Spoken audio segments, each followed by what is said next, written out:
probably, I think, starting school actually. I started when I was, 4. I would have been 5 in the November as I started in the September. And was that a school at Ebenow? Yes, the church school. Not many pupils, I imagine. I think there were 36. Okay. And that was across all ages at that time. A happy school? Yes, very, very happy. Mrs. Bateson was the head teacher, and she was brilliant. And any particular incidents you remember from school days that stick in your mind? I don't know, sports days, prizes, children misbehaving.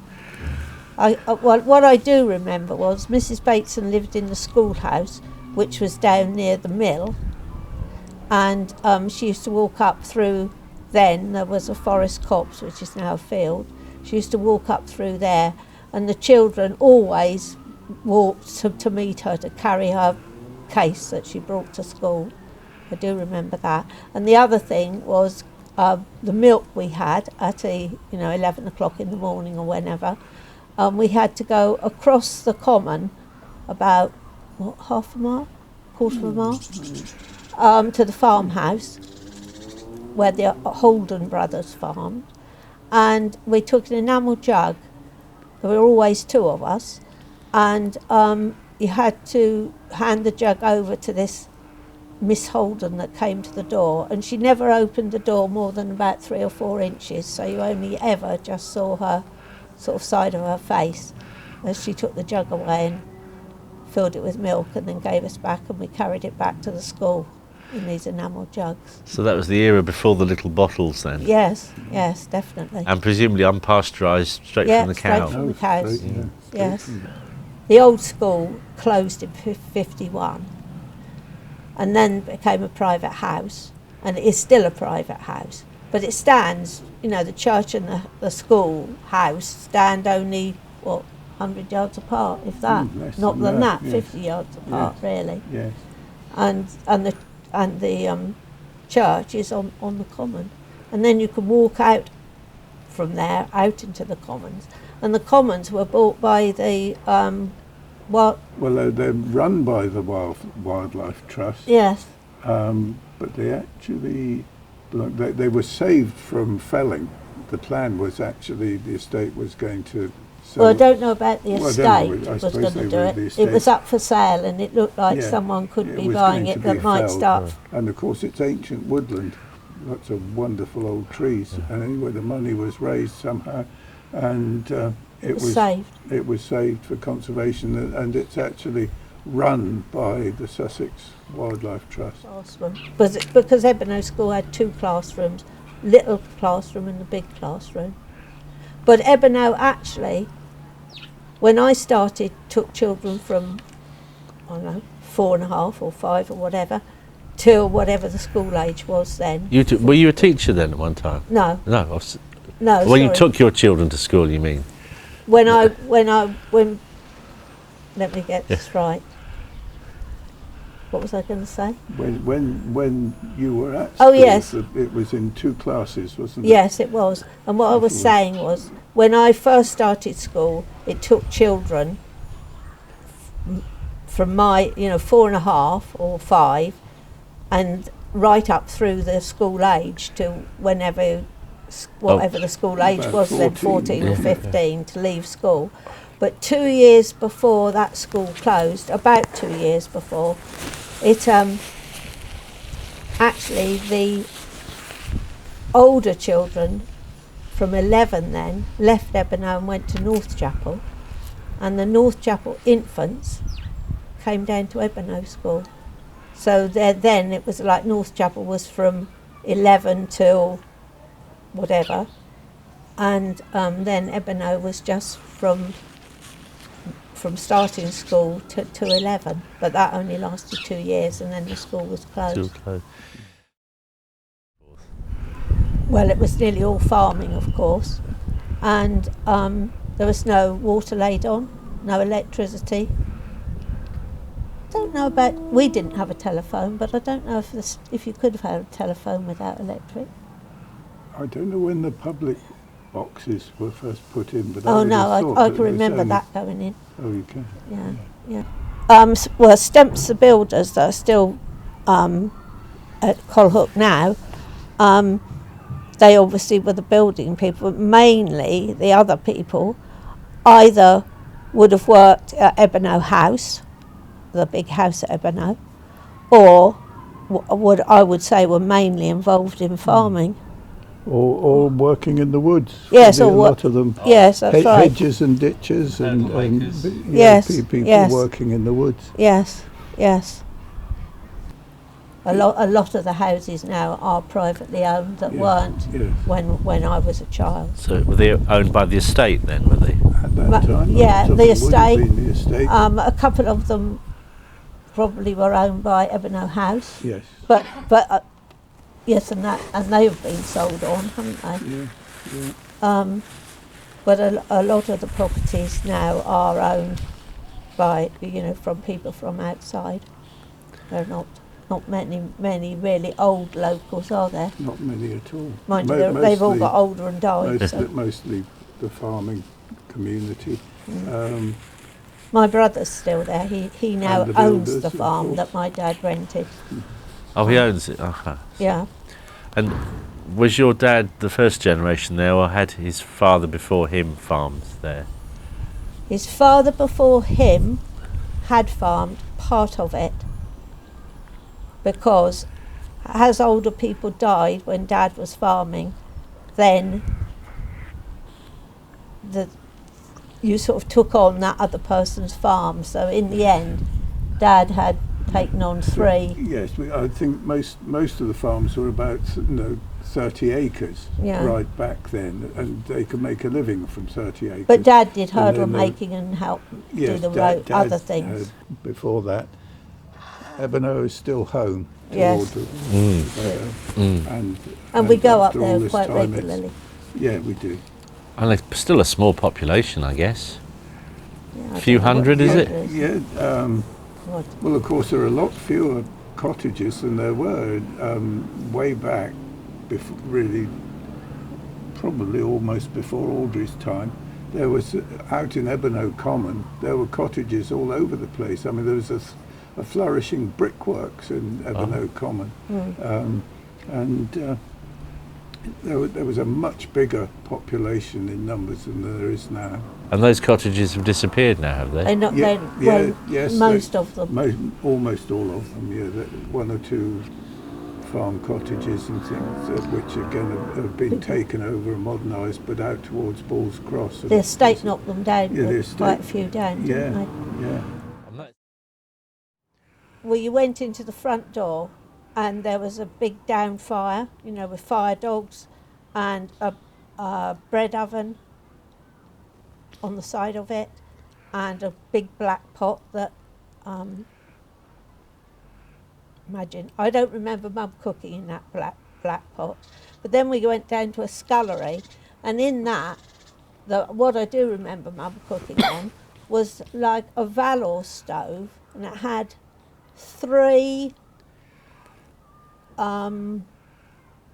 sort of wicks with can't really explain it, and you lit the wicks, and that was the sort of heating came up through these like containers with a. Sort of caligas sort of thing. It wasn't No, I caligas. think it was paraffin. Oh, paraffin. Definitely right. paraffin. Oh, yes, Yes, yeah. yes, it And was. and then you could have an oven that was, you could take off of it, and you could put the oven over 2 of these sort of heating funnels, because It you was lit a It wick. was a tin box, wasn't it? Yeah. The oven sort of was just a tin box Yeah. that sat over 2 of them. Or the 2 of the burners that heated up this sort of oven.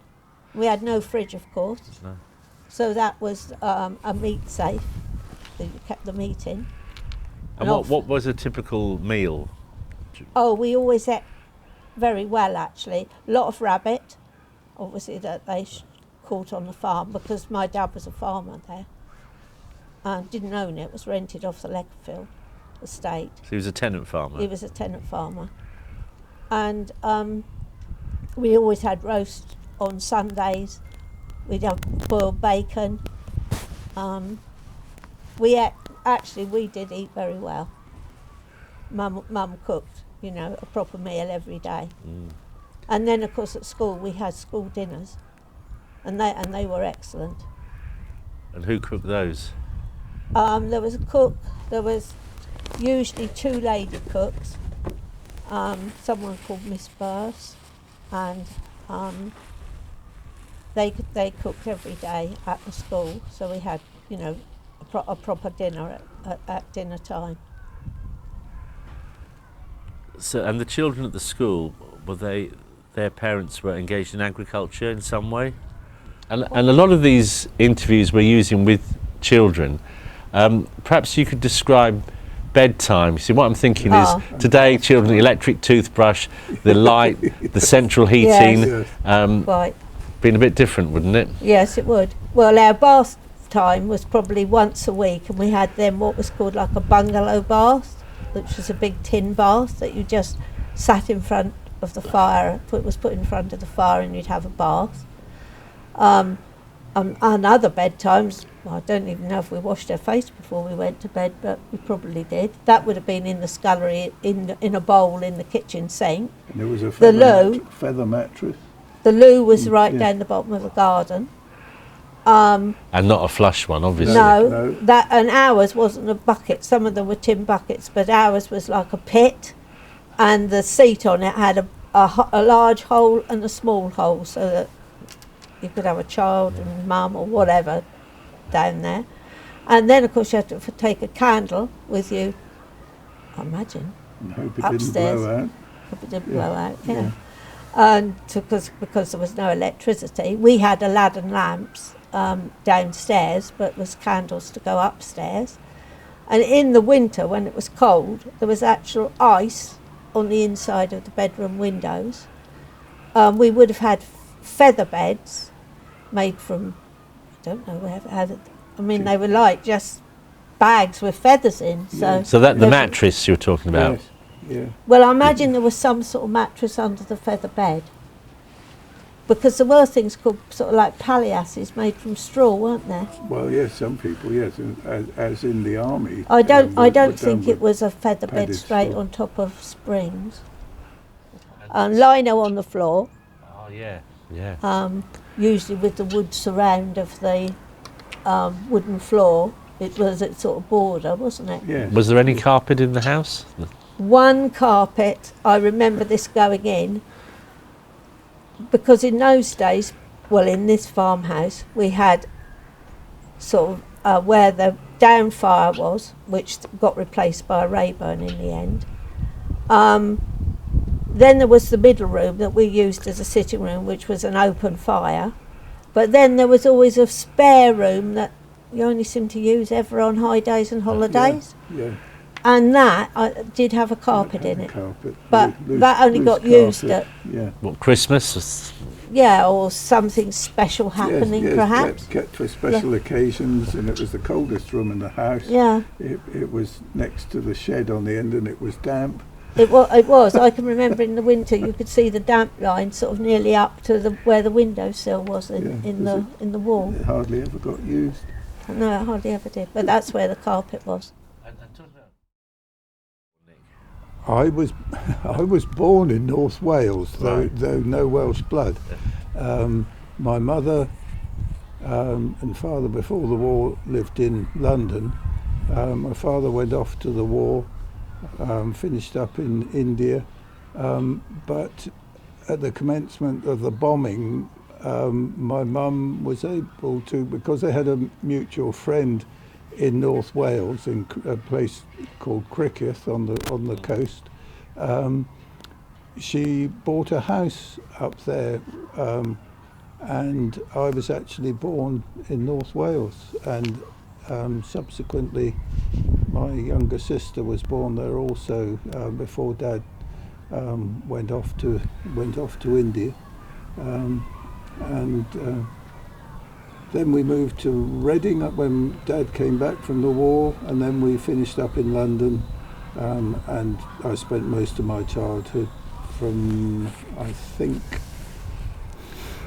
about 8 years old in London till 1957 when I left school I went to school in Canterbury, boarding school, which I did not like, and left school summer of 1957.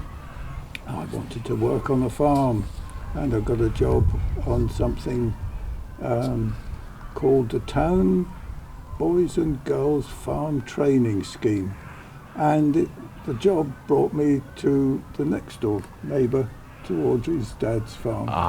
And the younger of her two brothers, both older than she is, he was cowman on the farm where I was student, and he took me home to meet his parents, and I met his sister. So you've known each other a long, long time. Very long time. Very long. How long have you been married? 58 years. 58 years. Brilliant.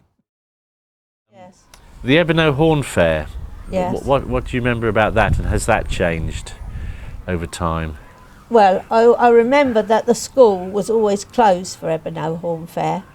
It was like, and I can remember thinking that all schools closed for Ebeno Horn Fair because it was probably such a special thing to us at that time. Yes.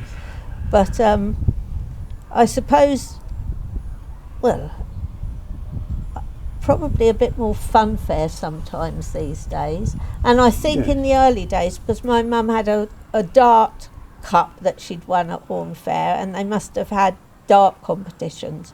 Well, that definitely doesn't happen now, and I can't really remember that really going on. But it's still very traditional. Yes, it is. I think Horn Fair is probably one of the things about Ebeno that has changed the least, because it is so traditional. Yes. There's a traditional song they sing. Sheep is roasted on a spit to provide the lunch for the players. The rules of the game, the man who scores the highest number of runs on the winning side is presented with the horns of the sheep, and it's all very, very traditional. That has changed though, about the horns of the sheep. Yes, that's because right. on years ago it was the horns of that sheep that they roasted on that day. But now that isn't allowed. Yes. They're mounted, aren't they now? Yes, and when they have to be so they get a pre-prepared. very shiny pair of So horns. it's not actually Yes. from that sheep. Well, that's a health and safety consideration well, or something, probably. was it? I Yes. think it was probably about the time of mad cow disease or something put a stop to.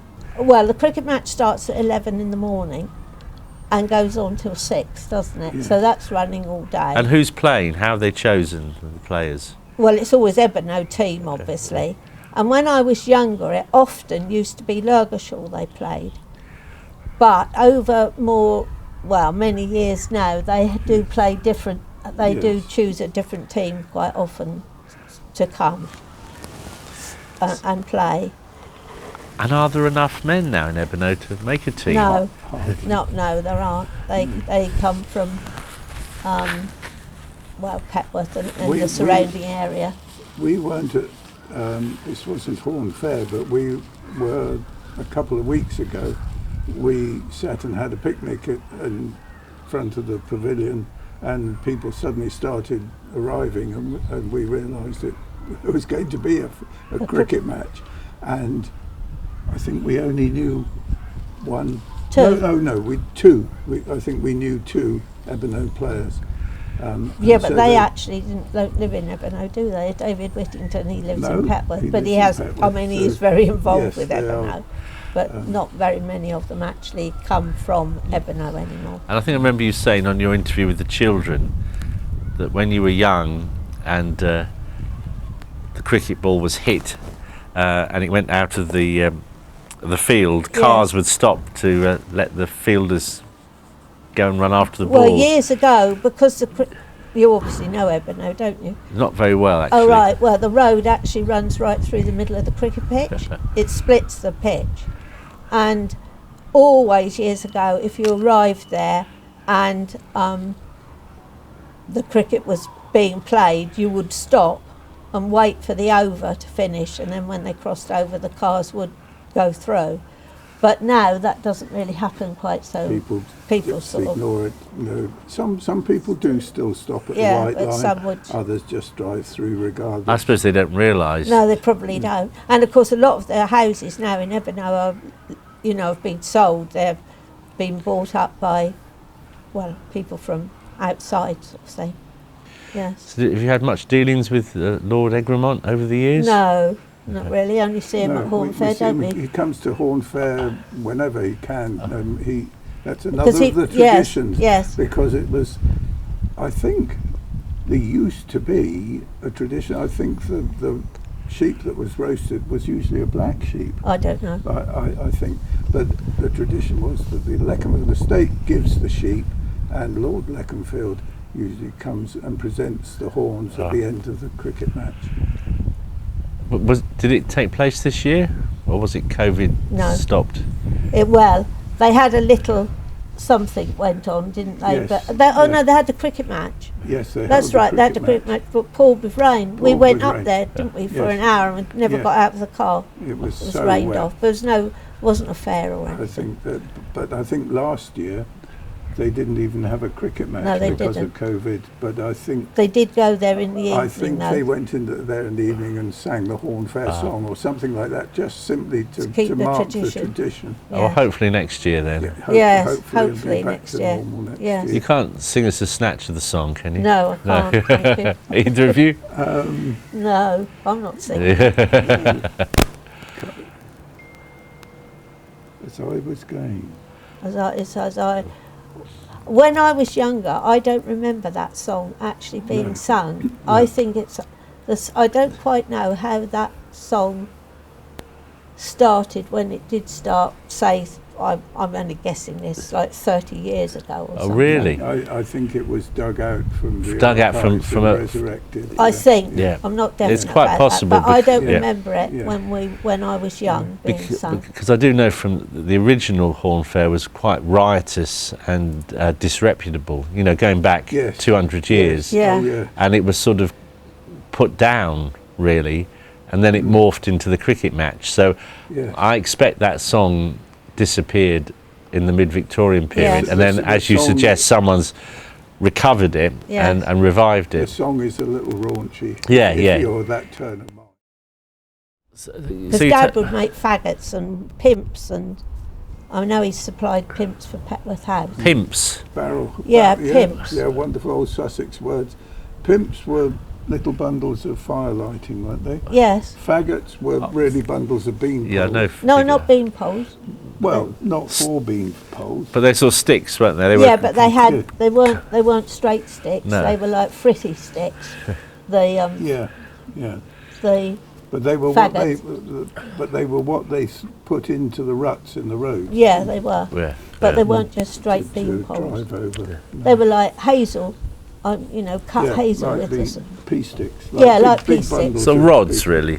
But Yeah. pimps were like about like that long and about that wide, tied up. They'd tie them up, with a withy thing, and they were used for firelighting. So what was your father's farm? What sort of farming was it? Oh, mainly dairy. He would have sheep keep in the winter that came up from Kent. The sheep came up from Kent off of Romney Marsh, and they would keep That's them. a long way. Yeah, they would keep them from like October till say March or something Yes, yeah. through the winter. Also, he'd grow a bit of corn, grew some.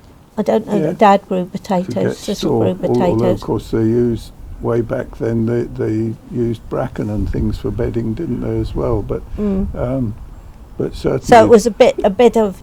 He might have had a few Yes. beef. It was mixed farming. Mixed farming, They would really. have kept the male calves and keep them for beef, but mainly dairy. Yeah, mainly dairy. And I guess that's changed.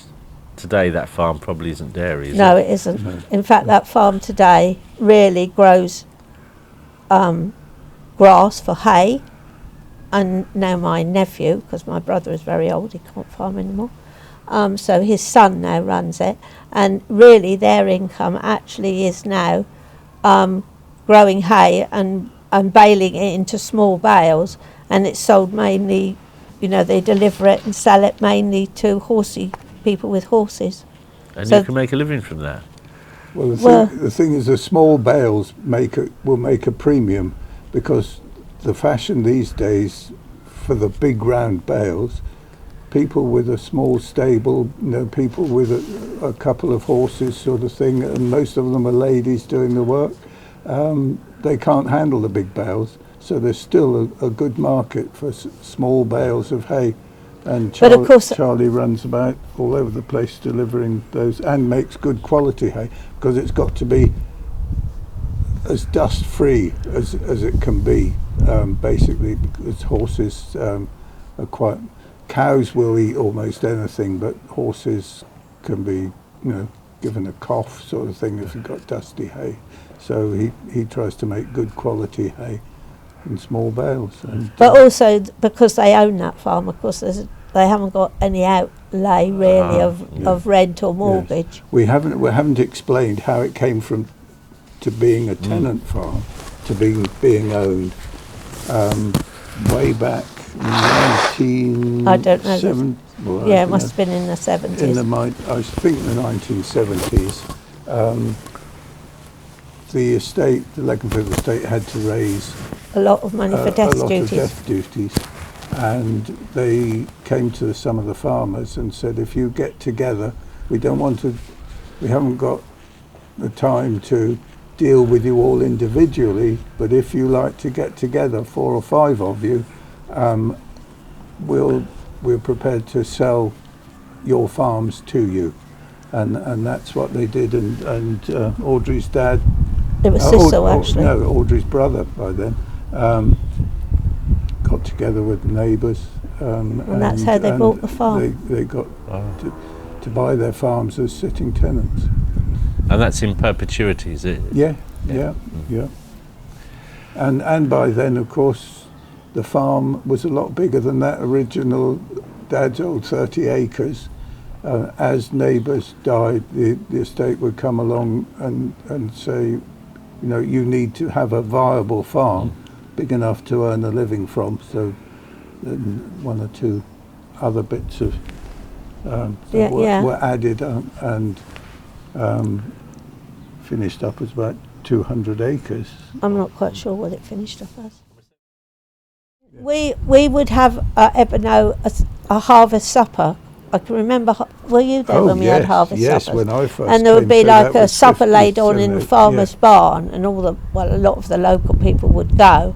And then local people would get up, I remember when cousin Frank was Audrey's here, cousin he would Frank. get up and sing. I do remember that happening as part of the entertainment, but whether other people did. His party piece, he had quite a fine voice, and he used to sing The Volunteer Organist. I remember that so well. Which sounds like a musical song, that title. It's a really nice... Yes. It's findable on the internet. We'll have a look. Yes, I have found The voluntary organist. Volunteer Volunteer organist. Okay. Yes, Yeah. yes.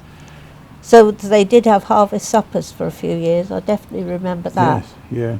But whether that still happens, I don't know. I suppose because there's so few people working the land now. Yes. Yeah, You wouldn't get but many. it's still a very good community at Ebeno, isn't it? If they put on anything, it is really well Very supported. well supported, yes. And we still, if it's like something, celebration for the Queen's, whatever, we still actually go up there rather than, that's as bad, isn't it? Audrey, although we lived here for 40 years and lived at Bury before that, Ebeno is still home to Audrey. And the church is on the common, and then you can walk out from there out into the commons, and the commons were bought by the they're run by the Wildlife Trust. Yes. But they actually they were saved from felling. The plan was actually the estate was going to sell. Well, I don't know about the Well, I estate don't know, I was suppose going they to do were it. the It estate. was up for sale, and it looked like Yeah, someone could be was buying going it to that be might felled. start. And of course, it's ancient woodland. lots of wonderful old trees. And anyway, the money was raised somehow, and it was saved. It was saved for conservation, and it's actually run by the Sussex Wildlife Trust, and they're protecting it and trying to restore it and save it from getting any worse than it was, because nothing like that can survive without some management. Indeed. So, they're making a great job. In fact, they've just bought another extension, just raised money and bought an adjoining piece of woodland that came up for sale to add to what they already own. So. And of course, when I was at school, our playground was the common. Our boundaries were Absolutely, just like yes. the footpaths that then ran down to the church. That footpath isn't there anymore; it's overgrown. But our boundaries were just the sort of footpaths. And our lessons often were, if it was nice, we'd So you sit had on a huge area to roam in. Yes, Well, yes. yes. And in those days, of course, we didn't have stranger danger and things like that, and We weren't children allowed. roamed. We did have boundaries of where we could go, but we were just on the common. That was the playground. Do either of you remember the winters of 1947 or 63? I remember 47, but then we lived in Reading then. Ah, Because I had yes. to walk to school from four when I started, and Yeah. that was about a mile. So what was it like that winter then? I would imagine then, because 47, well, I would have been 7, wouldn't I? Whether we went every day or not, I don't really remember what that was like. But do you going remember? to school. Because we only had heating in the school, it was called a Tortoise Stove. Do you know what I'm Not talking really. about? I'm It not was- sure. No. It was like a tall black stove, and it had the top of it was sort of, well, obviously it was rounded, wasn't it? But it was It was wider round. than the actual upright of it, as far as I can remember. Yes, I mean, it was a columnar thing, And often- with a smokestack going up. And through often the at roof, Ebener, they the back really of it. used to smoke in the closet. And has the abundance of nature altered in your Oh time? yeah, definitely not so many wildflowers around. I mean, I can remember primroses and things on banks, a mass of primroses. Well, really on those banks that I remember them of now, especially on the farm. Some of those haven't got any primroses growing No, on them. No. And a lot of And there were cowslips that wild were. daffodils Yes. were much more abundant than they are now. Well, yeah. Well, they have come back a bit because on the farm we had a copse that grew wild daffodils, but it was on the side of the road, and I can remember like gypsies coming down and picking them all and taking them off to sell them. I do remember that happening, but now of course they are they are left. No, nobody does that anymore. So those probably have got going in that yes, wood more. Yes. And of course, since the Wildlife Trust took over the Ebener Common, of course there are buzzards and red kites and things which were definitely Not there. not there back in the sort of gamekeeper and shooting times. What about songbirds? Well, songbirds are in big trouble everywhere. We're probably not there ourselves now often enough to know what their particular songbird situation is, but certainly songbirds in general are down. We encourage them, but I would think Ebener is probably no worse than anywhere else, and probably with the way the common is being managed, it's probably a good deal better. I mean, they take great care of bats. I think Ebener Common has over 3/4 of the species of bats or something. In fact, I'm not sure that they don't haven't recorded all the British species of bats bar 2 or something like that. I stand to be corrected, but being ancient woodland, plenty of, because they don't clear up the old dead trees and things, there are plenty of broken tree stumps which provide tall, Habitat. Provide habitat and holes and things for I think the outlook in that area is probably quite good, but we need our songbirds and there aren't enough of them about. Hopefully the change in agricultural policies will actually encourage more biodiversity is the word, isn't it? I may not live to see the outcome of it all, but hopefully it's going to move in the right direction.